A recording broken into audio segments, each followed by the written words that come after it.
यहाँ पर मैंने बोर्ड मीटिंग से जुड़ी हुई अपडेटेड इन्फॉर्मेशन लगाई हुई है। 19 मार्च से लेकर 10 मई के बीच में आपको मीटिंग के हिसाब से किन कंपनियों के ऊपर ध्यान रखना चाहिए, किन कंपनियों की ओर से बोनस, स्टॉक स्प्लिट, डिविडेंड या फिर रिजल्ट का अनाउंसमेंट आ सकता है। अगर आप यह इन्फॉर्मेशन पाना चाहते हैं तो आपको इस वीडियो को अंत तक जरूर देखना चाहिए। और दोस्तों, आज से रेगुलर बेसिस पे बोर्ड मीटिंग की अपडेटेड इन्फॉर्मेशन आपको इस चैनल पर मिलेगी। तो अगर आपने अब तक चैनल को सब्सक्राइब नहीं किया है तो मीटिंग से जुड़ी हुई रेगुलर अपडेटेड इन्फॉर्मेशन पाने के लिए आपको चैनल को सब्सक्राइब करके बेल आइकॉन को भी प्रेस करके रख लेना चाहिए। तो दोस्तों, मीटिंग के हिसाब से 19 मार्च के दिन आपकी वॉच लिस्ट में आर्टेक सोलोनिक का शेयर होना चाहिए। कंपनी ने जनरल पर्पज के मैटर पर डिस्कस करने के लिए मीटिंग शेड्यूल की हुई है।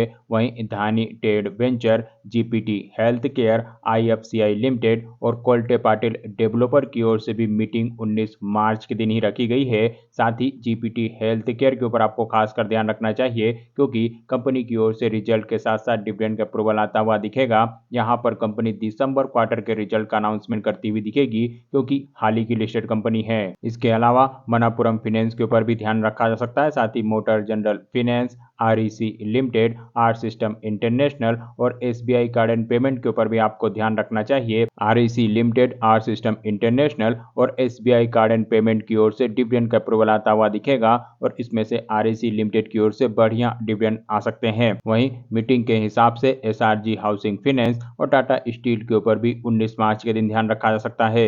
20 मार्च के दिन अंसल प्रॉपर्टी के ऊपर आपको ध्यान रखना चाहिए। कंपनी की ओर से रिजल्ट के साथ साथ डिविडेंड का अप्रूवल आता हुआ दिखेगा।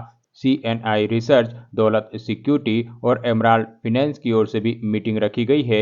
इसके अलावा एमसार बायोटेक के ऊपर भी आपको मीटिंग के हिसाब से ध्यान रखना चाहिए। साथ ही हिमाद्री स्पेशलिटी केमिकल की ओर से स्वैप वारंट के मैटर पर डिस्कस किया जाएगा। वहीं हुडको की ओर से डिविडेंड का अप्रूवल आता हुआ दिखेगा और ये कंपनी बेहतरीन डिविडेंड बांटने के लिए जानी जाती है। साथ ही इंडस फाइनेंस और आयोगत हाईटेक ने भी अपने बोर्ड ऑफ डायरेक्टर्स की मीटिंग 20 मार्च के दिन ही शेड्यूल की हुई है। इसके अलावा पृथ्वी एक्सचेंज के ऊपर भी आप ध्यान रख सकते हैं। साथ ही टीवीएस मोटर कंपनी के ऊपर भी आपको ध्यान रखना चाहिए। इन दोनों कंपनियों की ओर से भी मीटिंग 20 मार्च के दिन रखी गई है। 21 मार्च के दिन आडवाणी होटल एंड रिसोर्ट के ऊपर ध्यान रखा जा सकता है। साथ ही अंकित मेटल की ओर से भी मीटिंग रखी गई है।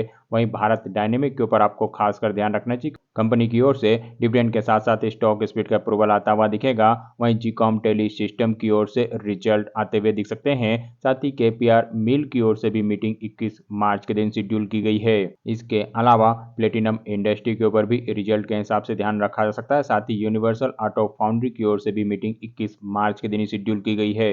वहीं 22 मार्च के दिन अपोलो फिनवेस्ट की ओर से मीटिंग रखी गई है। इसके अलावा बिरला कॉर्पोरेशन के ऊपर भी आप ध्यान रख सकते हैं। साथ ही यूरोटेक्स इंडस्ट्री, गार्डन रीच बिल्डर और महेश डेवलपर के ऊपर भी मीटिंग के हिसाब से 22 मार्च के दिन ध्यान रखा जा सकता है। इसके अलावा सुपरटेक्स इंडस्ट्री की ओर से भी मीटिंग रखी गई है। साथ ही सुप्रीम इंफ्रा और उनिवा फूड की ओर से भी मीटिंग 22 मार्च के दिन ही शेड्यूल की गई है। वहीं 23 मार्च के दिन के&आर रेल इंजीनियरिंग की ओर से रिजल्ट आते हुए दिखेंगे। 26 मार्च के दिन इंडिया लीज डेवलपर की ओर से मीटिंग शेड्यूल की गई है, तो यहाँ पर आप ध्यान रख सकते हैं। 27 मार्च के दिन टाइटन इंटेक की ओर से बोनस का अप्रूवल आता हुआ दिखेगा, तो इस कंपनी के ऊपर आपको ध्यान रखना चाहिए। वहीं सुंदरम मल्टी की ओर से भी मीटिंग रखी गई है। साथ ही इस सब इंडिया के ऊपर आपको डिविडेंड के हिसाब से ध्यान रखना चाहिए। 28 मार्च के दिन वर्धमान पॉलिटेक्स की ओर से स्टॉक स्प्लिट के मैटर पर डिस्कस किया जाएगा, तो इस कंपनी के ऊपर आप ध्यान रख सकते हैं। 29 मार्च के दिन मैरिस स्पिनर की ओर से मीटिंग शेड्यूल की गई है, तो यहाँ पर ध्यान रखा जा सकता है। 2 अप्रैल के दिन सोम डिस्टिलरीज के ऊपर आपको खासकर ध्यान रखना चाहिए क्योंकि कंपनी की ओर से स्टॉक स्प्लिट का अप्रूवल आता हुआ दिखेगा।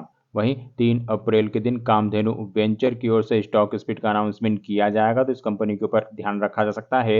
18 अप्रैल के दिन इन्फोसिस के ऊपर आपको ध्यान रखना चाहिए। कंपनी की ओर से रिजल्ट के साथ साथ डिविडेंड का अप्रूवल आता हुआ दिखेगा। कंपनी मार्च क्वार्टर के रिजल्ट का अनाउंसमेंट करती हुई दिख सकती है। वहीं 25 अप्रैल के दिन एम्फेसिस की ओर से रिजल्ट के साथ साथ डिविडेंड का अप्रूवल आता हुआ दिखेगा। 29 अप्रैल के दिन अल्ट्राटेक सीमेंट की ओर से रिजल्ट के साथ साथ डिविडेंड का अनाउंसमेंट किया जा सकता है। 2 मई के दिन कोफोर्ज के ऊपर ध्यान रखा जा सकता है। कंपनी की ओर से रिजल्ट के साथ साथ डिविडेंड का अप्रूवल आता हुआ दिखेगा। वहीं 9 मई के दिन एशियन पेंट की ओर से रिजल्ट के साथ साथ डिविडेंड का अनाउंसमेंट किया जा सकता है। 10 मई के दिन एबीबी इंडिया के ऊपर आपको ध्यान रखना चाहिए। कंपनी की ओर से रिजल्ट आते हुए दिखेंगे।